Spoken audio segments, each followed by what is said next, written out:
Good morning students. आज का अपना टॉपिक है संसाधन भूगोल के अंतर्गत मत्स्य संसाधन।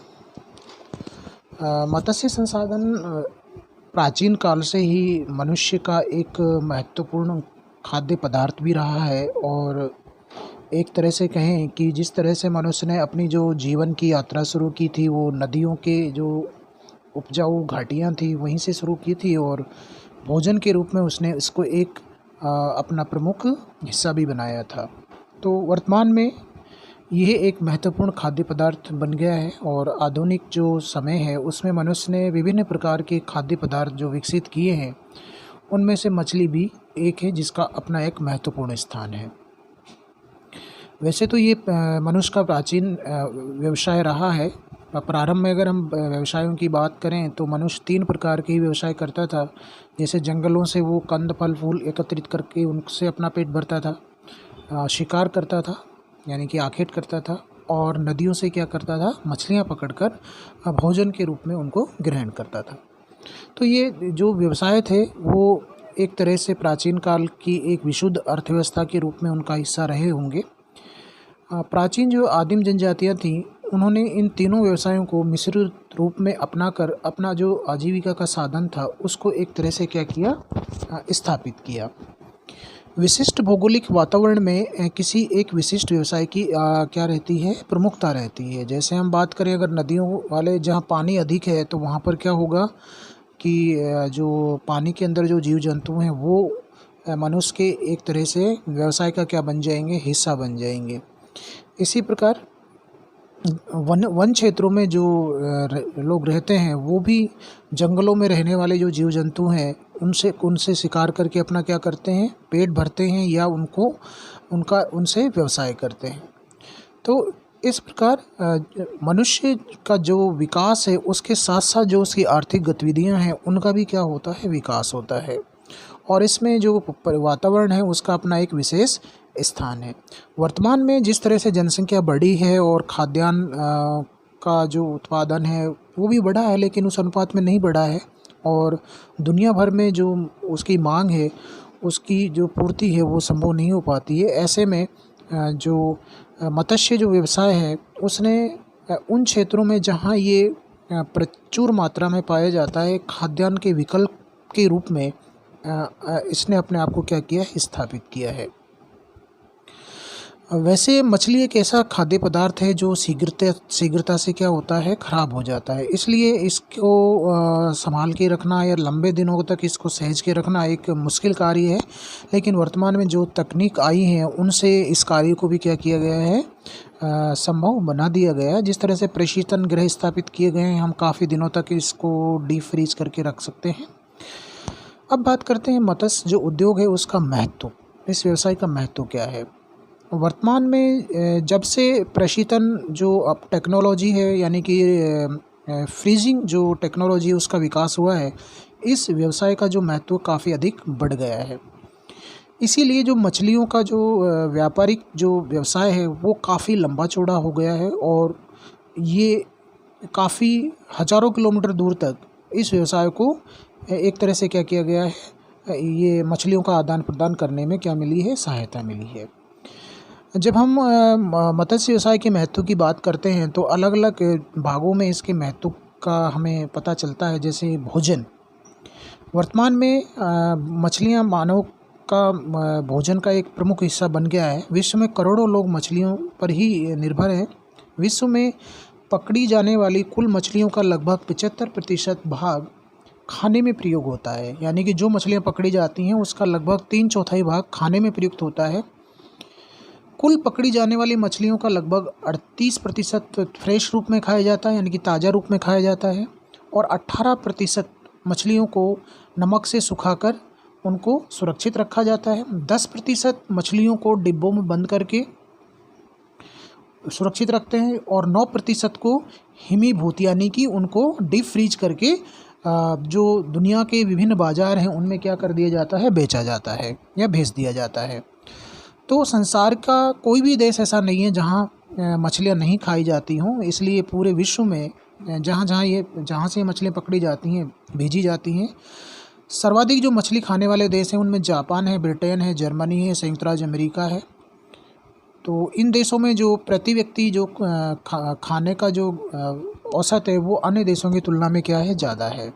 और इसमें सबसे ज़्यादा जापान यानी कि 29 किलोग्राम जो मनुष्य है वो मछली प्रति वर्ष खा जाता है।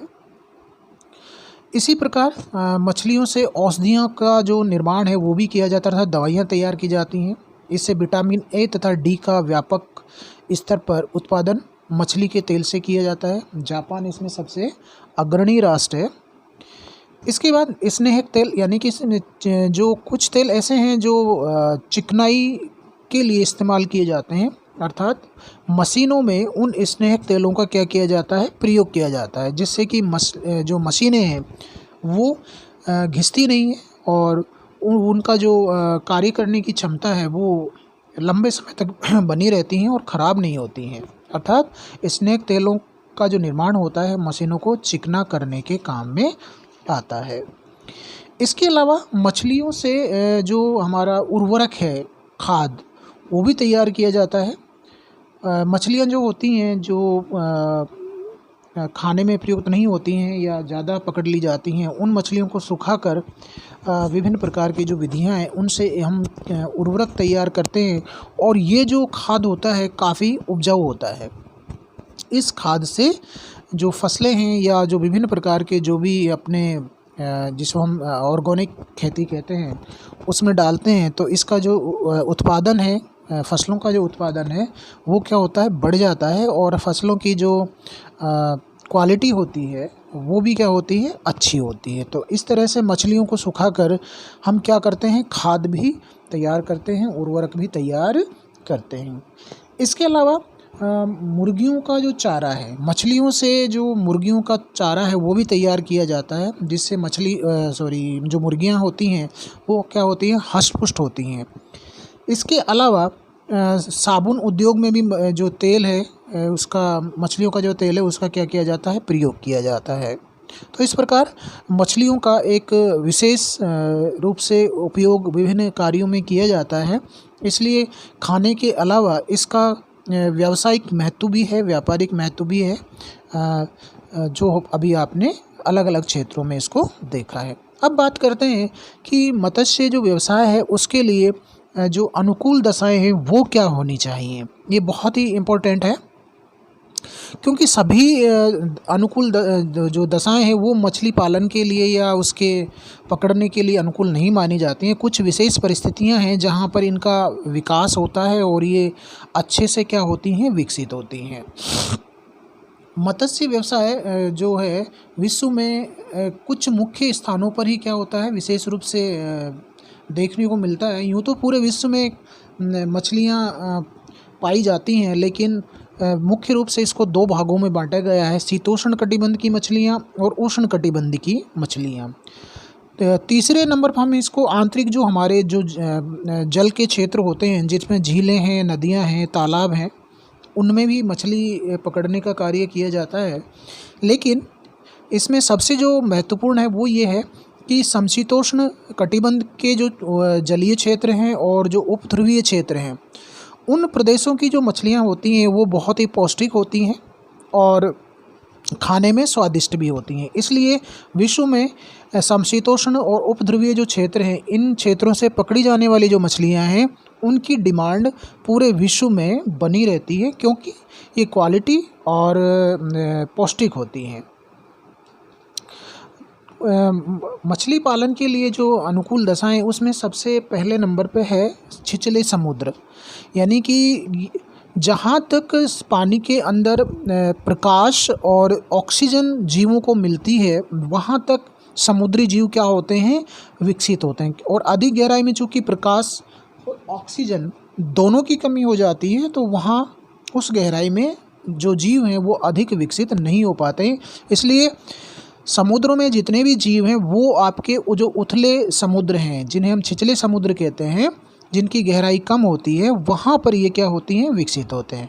कम गहरे छिछले समुद्री तट जिनकी गहराई 100 फैदम तक होती है मछली के लिए बहुत अनुकूल माने जाते हैं, क्योंकि इस गहराई पर सूर्य किरणें आसानी से पहुँच जाती हैं और ऑक्सीजन भी पर्याप्त मात्रा में क्या होती है, मिल जाती है। इसके अलावा मछलियों को जो भोजन मिलता है वो भी इन छिछले समुद्रों में या तटीय क्षेत्रों में जो वनस्पति और प्लैंकटन नाम का जो जीव है वो भी इन उथले जो समुद्र तटीय क्षेत्र हैं वहीं विकसित होते हैं।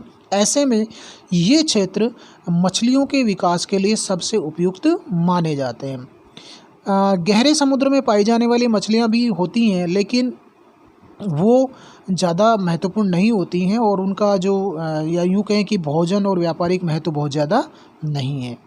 इसके अलावा नदियों के मुहाने, नदियों के मुहानों पर जहाँ नदियों का पानी जो महाद्वीपों से आकर बहकर आता है वो अपने साथ विभिन्न प्रकार के जो जीव जंतुओं के अवशेष हैं, वनस्पति के अवशेष हैं, वो बहाकर क्या करते हैं, लाते हैं और जहाँ समुद्रों में गिरते हैं वहाँ समुद्रों का पानी उससे क्या होता है, मिल जाता है। तो ऐसे में नदियों के मुहानों पर प्लैंकटन, छोटे छोटे जीव और पौधों के लिए नाइट्रोजन, कार्बन डाइऑक्साइड और खनिज लवणों की जो है अत्यंत आवश्यकता होती है, जो नदियाँ द्वारा बहाकर समुद्र में लाए जाते हैं। तो नदियों के जो मुहाने हैं वहाँ पर ये सारी जो अनुकूल परिस्थितियाँ हैं बनती हैं।